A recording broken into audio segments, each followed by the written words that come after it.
सच्चिदानन्दरूपाय विश्वोत्पत्त्यादिहेतवे तापत्रयविनाशाय श्रीकृष्णाय वयं नुमः। यं प्रव्रजन्तमनुपेतमपेतकृत्यं द्वैपायनो विरहकातरया जुहाव पुत्रेति तन्मयतया तर्वो विनेदोस्तं सर्वभूतहृदयं मुनिमानतोऽस्मि। निगमकल्पतरोर्गलितं फलं शुकमुखादिमितद्रवसंयुतं पिबत भागवतं रसमालयं मुहुरहो रसिका भुवि भावुका। ओम नमो भगवते वासुदेवाय। ओम श्री परमात्मने नमः।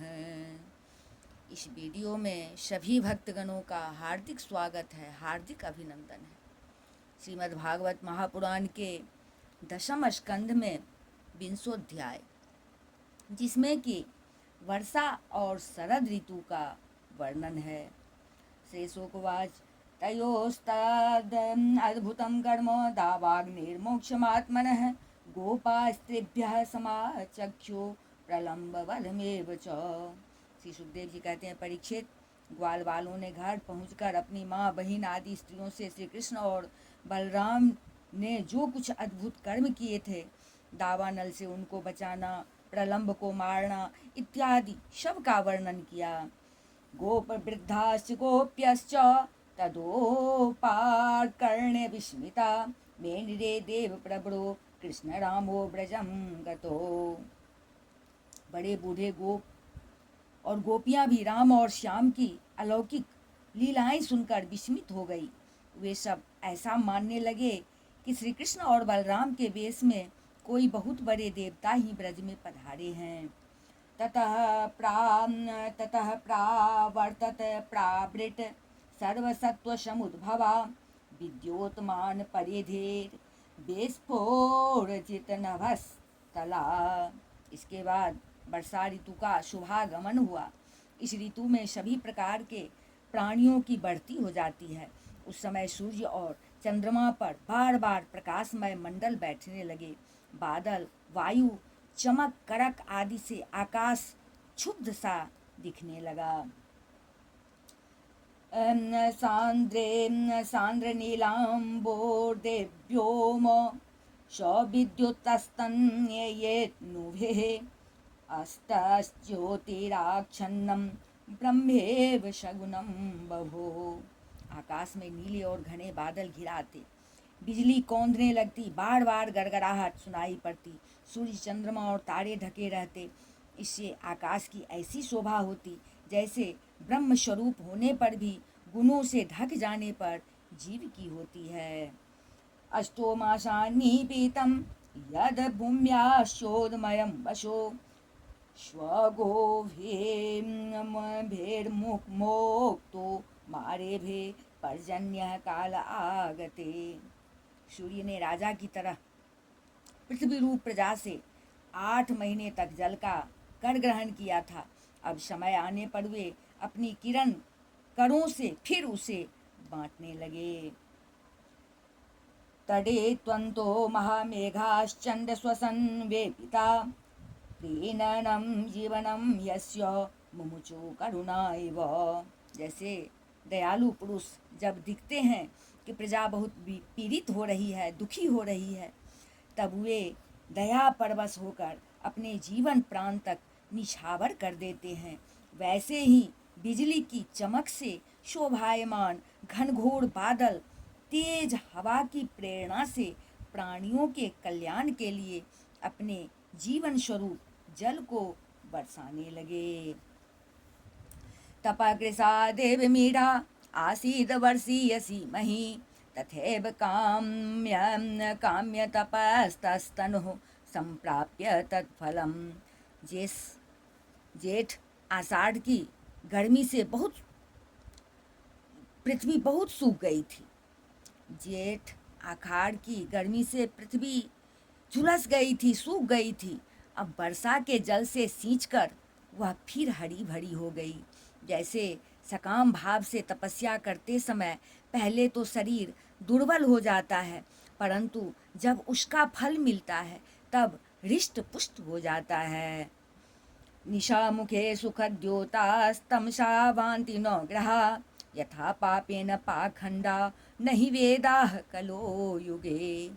वर्षा के सायंकाल में बादलों से घना अंधेरा छा जाने पर ग्रह और तारों का प्रकाश तो नहीं दिखलाई पड़ता, परंतु जुगनू चमकने लगते हैं। जैसे कलयुग में पाप की प्रबलता हो जाने से पाखंड मतों का प्रचार हो जाता है और वैदिक संप्रदाय लुप्त हो जाते हैं।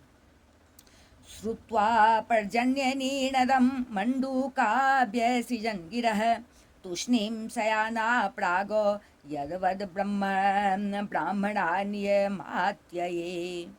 जो मेढक पहले चुपचाप सो रहे थे, अब वे बादलों की गरज सुनकर टर टर करने लगे। जैसे नित्य नियम से निवृत्त होने पर गुरु के आदेशानुसार ब्रह्मचारी लोग वेद पाठ करने लगते हैं। आसन्नोत्पथ वाहिन्यः क्षुद्रनद्योऽनुसुस्यतिः पुंसो यथा स्वतंत्रस्य देहद्रविण संपदः। छोटी छोटी नदियाँ जो जेठ आषाढ़ में बिल्कुल सूखने को आ गई थी, वे अब उमड़ उमड़ कर वे अब उमड़ गुमड़ कर अपने घेरे से बाहर बहने लगी। जैसे अजितेंद्रिय पुरुष के शरीर और धन संपत्तियों का कुमार्ग में उपयोग होने लगता है। हरिता हरिभे सस्पे रिंद्र गोपेश्च लोहिता उच्छेलिंध्र कृतच्छाया ऋणाम श्रीरिव भूरभूत। पृथ्वी पर कहीं कहीं हरी हरी घास की हरियाली थी, तो कहीं कहीं वीर बहुटियों की लालिमा और कहीं कहीं बरसाती छत्तों के कारण वह सफ़ेद मालूम देती थी। इस प्रकार उसकी ऐसी शोभा हो रही थी मानो किसी राजा की रंग बिरंगी सेना हो। क्षेत्राणि सस्य संपद्भिः कर्षकाणां मुदं ददुः धनिनामोपतापं च देवाधीनं जानताम। सब खेत अनाजों से भरे पूरे लहलहा रहे थे। उन्हें देखकर किसान तो मारे आनंद के फूले न समाते थे, परंतु सब कुछ प्रारब्ध के अधीन है। यह बात न जानने वाले धनियों के चित्त में बड़ी जलन हो रही थी कि अब हम इन्हें अपने पंजे में कैसे रख सकेंगे। जलस्थलोकसः सर्वे नववारिणी सेवया अबिभ्रदरुचिरं रूपं यथा हरिणी सेवया। नए बरसाती जल के सेवन से सभी जलचर और थलचर प्राणियों की सुंदरता बढ़ गई थी। जैसे भगवान की सेवा करने से बाहर और भीतर के दोनों ही रूप सुधर हो जाते हैं, अच्छे हो जाते हैं। शरीरभे संगतः सिंधुश्चोक्षुभे श्वसनोर्मिमान् अपक्वयोगिनश्चित्तं कामाक्तं गुणयुग यथा। वर्षा ऋतु में हवा के झोंकों से समुद्र एक तो यूं ही उत्ताल तरंगों से युक्त हो रहा था, अब नदियों के संयोग से वह और भी क्षुब्ध हो उठा। ठीक वैसे ही जैसे वासना युक्त योगी का चित्त विषयों का संपर्क होने पर कामनाओं के उहार से भर जाता है। गिरियो वर्षधाराभिर्हन्यमाना न बिभ्यथुः अभिभूयमाना व्यसनेर्यथा धोक्षज चेतसः। मूसलाधार वर्षा की चोट खाते रहने पर भी पर्वतों को कोई व्यथा नहीं होती थी। जैसे दुखों की भरमार होने पर भी उन पुरुषों को किसी प्रकार की व्यथा नहीं होती जिन्होंने अपना चित्त भगवान को ही समर्पित कर रखा है। मार्गा बभूव संदिग्धास्त्रीणश्छन्नाह्य संस्कृता नाभ्यस्यमाना श्रुतयो द्विजे कालहता इव। जो मार्ग कभी साफ नहीं किए जाते थे वे घास से ढक गए और उनको पहचानना कठिन हो गया। जैसे जब द्विजाति वेदों का अभ्यास नहीं करते तब कालक्रम से वे उन्हें भूल जाते हैं।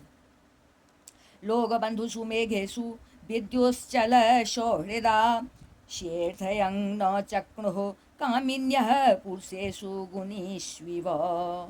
यद्यपि बादल बड़े लोकोपकारी है, फिर भी बिजलियां उनमें स्थिर नहीं रहती। ठीक वैसे ही जैसे चपल अनुराग वाली कामिनी स्त्रियां गुणी पुरुषों के पास भी स्थिर भाव से नहीं रहती।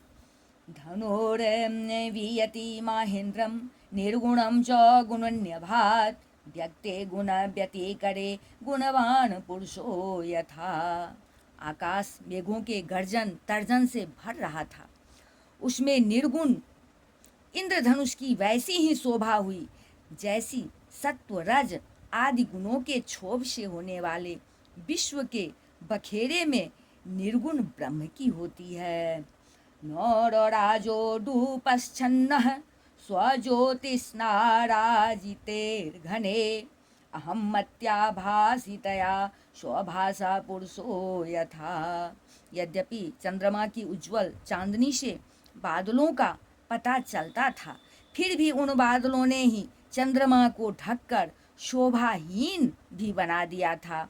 ठीक वैसे ही जैसे पुरुष के आभास से आभासित होने वाला अहंकार ही उसे ढककर प्रकाशित नहीं होने देता। मेघागमोत्सवाहृष्टा प्रत्यनन्दक्षे खण्डिनः गृहेषु तप्ता निर्विन्ना यथाच्युत जनागमे। बादलों के शुभ आगमन से मोरों का रोम रोम खिल रहा था। वे अपनी कुहक और नृत्य के द्वारा आनंद उत्सव मना रहे थे। ठीक वैसे ही जैसे गृहस्थी के जंजाल में फंसे हुए लोग जो अधिकतर तीनों तापों से जलते और घबराते रहते हैं, भगवान के भक्तों के शुभ आगमन से आनंद मग्न हो जाते हैं। पीत्वापः पादपापद्भिरासन्नानात्ममूर्तयः प्राक् क्षामास्तपसा श्रांता यथा कामानुसेवया। जो वृक्ष जेठ आषाढ़ में सूख गए थे, वे अब अपनी जड़ों से जल पीकर पत्ते फूल तथा डालियों से खूब सज धज गए। जैसे सकाम भाव से तपस्या करने वाले पहले तो दुर्बल हो जाते हैं, परंतु कामना पूरी होने पर मोटे तगड़े हो जाते हैं। सरस्व शांतरोधस्सु न्यूषुरंगापि सारसा गृहे स्वांतकृत्येषु ग्राम्या दुराशया। परीक्षित, तालाबों के तट कांटे कीचड़ और जल के बहाव के कारण प्रायः अशांत ही रहते थे, परंतु सारस एक क्षण के लिए भी उन्हें नहीं छोड़ते थे। जैसे अशुद्ध हृदय वाले विषयी पुरुष काम धंधों की झंझट से कभी छुटकारा नहीं पाते, फिर भी घरों में ही पड़े रहते हैं। जलोघेर्निरविद्यन्त श्वेतभो वर्षतेश्वरे पाखंडे नाम सदवाम दे वेद मार्गा कलो यथा। वर्षा ऋतु में इंद्र की प्रेरणा से मूसलाधार वर्षा होती है। इससे नदियों के बांध और खेतों की मेढ़ें टूट फूट जाती हैं। जैसे कलयुग में पाखंडियों के तरह तरह के मिथ्या मतवादों से वैदिक मार्ग की मर्यादा ढीली पड़ जाती है। व्यय मुंचन वायोर भेन्नुन्ना भूतेभ्यो यथामृतं घना यथा शीशो विस्पतयः काले काले द्विजेरिताः। वायु की प्रेरणा से घने बादल प्राणियों के लिए अमृतमय जल की वर्षा करने लगते हैं। जैसे ब्राह्मणों की प्रेरणा से धनी लोग समय समय पर दान के द्वारा प्रजा की अभिलाषाएं पूर्ण करते हैं। एवं वनं तदवर्षिष्ठं पङ्कखर्जूरजम्बुमत् गोपालिर्पितोरन्तुं सौबलः प्राविशद्धरेः। वर्षा ऋतु में वृंदावन की इसी प्रकार शोभायमान और पके हुए खजूर तथा जामुनों से भर रहा था।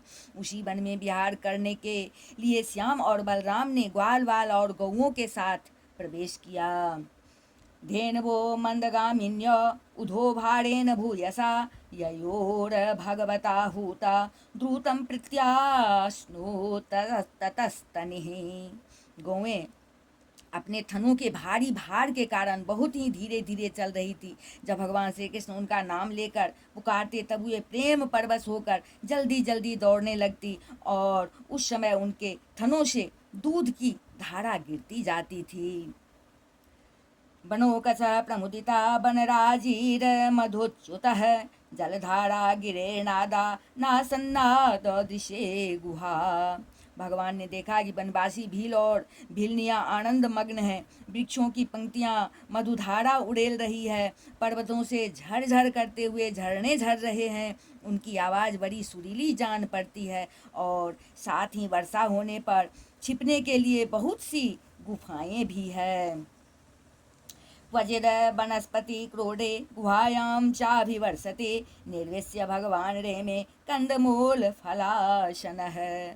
जब वर्षा होने लगी तब श्री कृष्ण कभी किसी वृक्ष की गोद में या खोडर में जा छिपते, कभी कभी किसी गुफा में ही जा बैठते और कभी कंदमूल फल खाकर ग्वाल वालों के साथ खेलते रहते। दध्योदनं शमानीतं शिलायां सलिलान्तिके शम्भोजनीयेर्बुभुजे गोपे संकर्षणान्वितः। कभी जल के पास ही किसी चट्टान पर बैठ जाते और बलराम जी तथा ग्वाल वालों के साथ मिलकर घर से लाया हुआ दही भात दाल साग आदि के साथ खाते।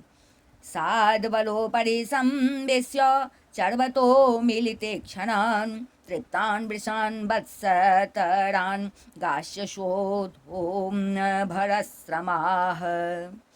वर्षा ऋतु में बैल बछड़े और थनों के भारी भार से थकी हुई गौएं थोड़ी ही देर में भरपेट घास चर लेती और हरी हरी घास पर बैठकर ही आंख मूंदकर जुगाली करती रहती। वर्षा ऋतु की सुंदरता अपार थी।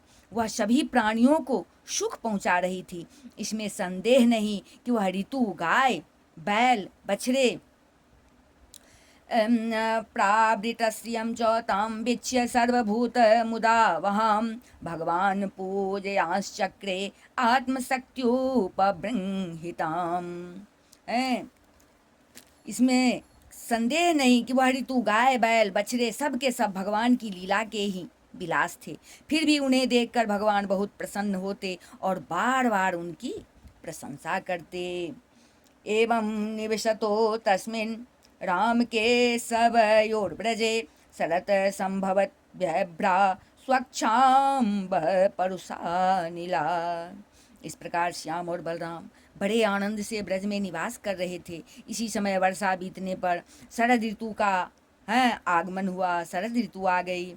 अब आकाश में बादल नहीं रहे, जल निर्मल हो गया, वायु बड़ी धीमी गति से चलने लगी।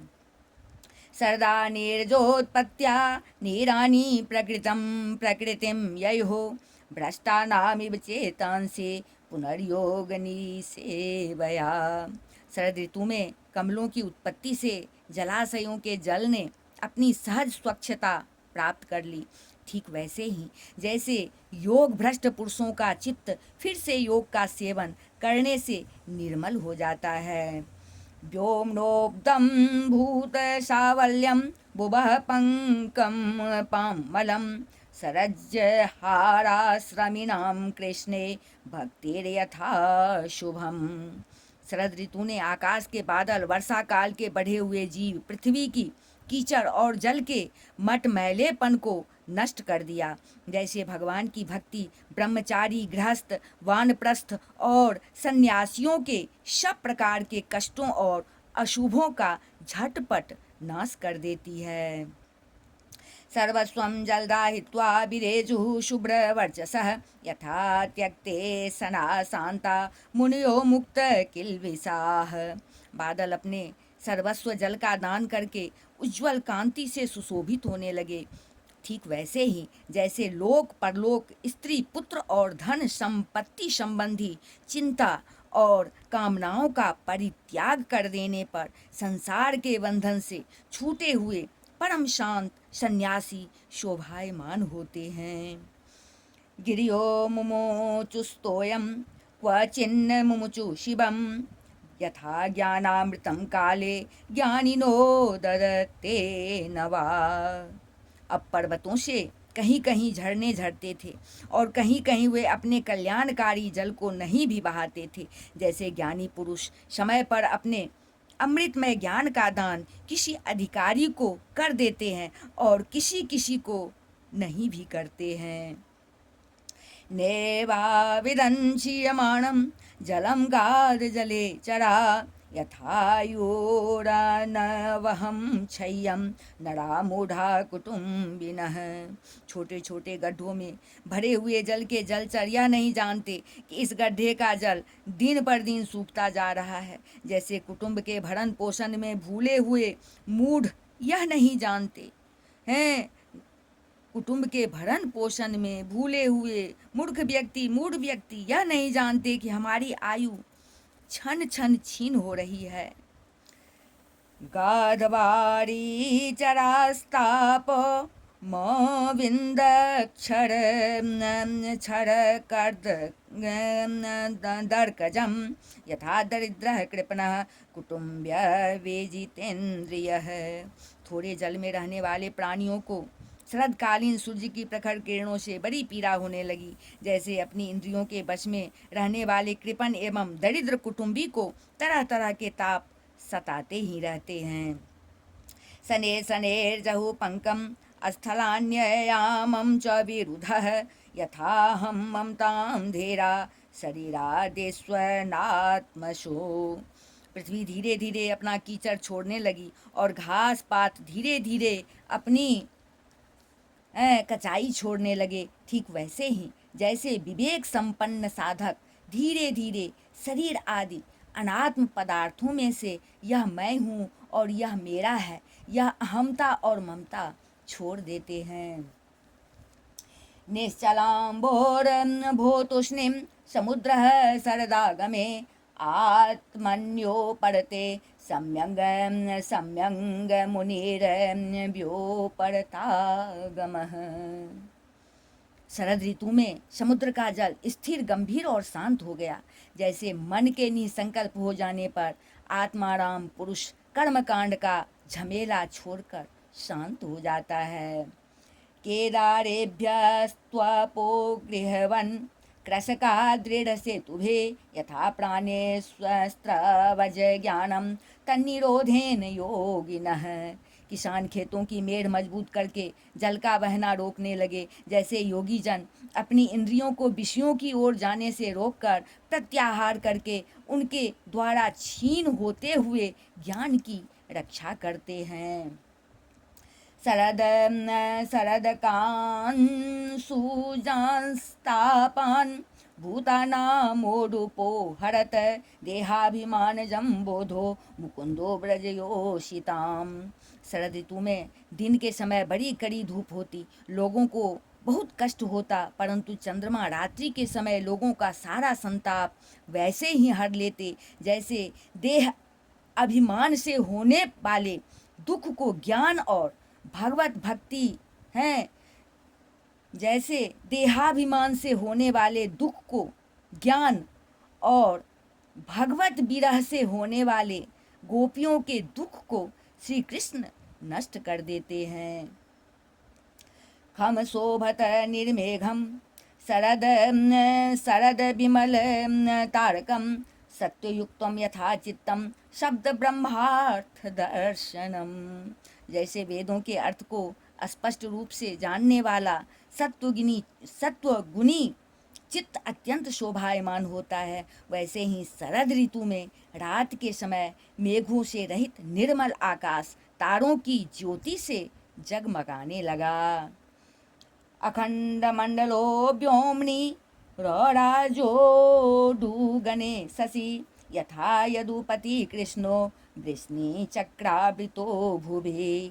परीक्षित, जैसे पृथ्वी तल में यदुवंशियों के बीच यदुपति भगवान श्री कृष्ण की शोभा होती है, वैसे ही आकाश में तारों के बीच पूर्ण चंद्रमा सुशोभित होने लगा।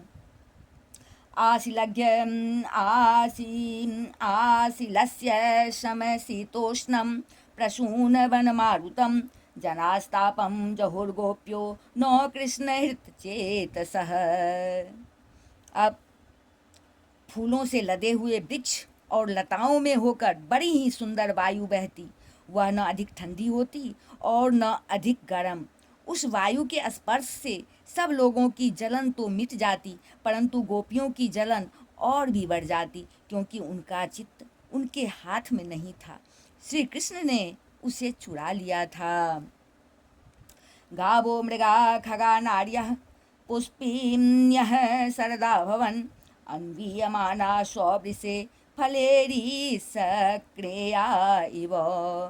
शरद ऋतु में गौएं, हरिणियाँ, चिड़ियाँ और नारियाँ ऋतुमती संतानोत्पत्ति की कामना से युक्त हो गई तथा सांड, हरिण, पक्षी और पुरुष उनका अनुसरण करने लगे। ठीक वैसे ही जैसे समर्थ पुरुष के द्वारा की हुई क्रियाओं का अनुसरण उनके फल करते हैं। उदहृष्यन् वारिजानि सूर्योत्थाने कुमुद्विना राज्ञा तो निर्भया लोका यथा दस्यून् बिना नृप। परीक्षित, जैसे राजा के शुभ आगमन से डाकू चोरों के सिवा और सब लोग निर्भय हो जाते हैं, वैसे ही सूर्योदय के कारण कुमुदिनी के अतिरिक्त और सभी प्रकार के कमल खिल गए। पुरग्रामे स्वाग्रयने रेन्द्रियेश्च महोत्सवे बभूभूपक सस्याढ्या कलाभ्यां नितराम हरे। उस समय बड़े बड़े शहरों और गांवों में नवान, प्राशन और इंद्र संबंधी उत्सव होने लगे। खेतों में अनाज पक गए और पृथ्वी भगवान श्री कृष्ण तथा बलराम जी की उपस्थिति से अत्यंत सुशोभित होने लगी। बनिंग मुनि निपस्नाता निर्गम्यार्थान प्रपेदिरे वर्षरुद्धा यथा सिद्धा स्वपिंडान काल आगते।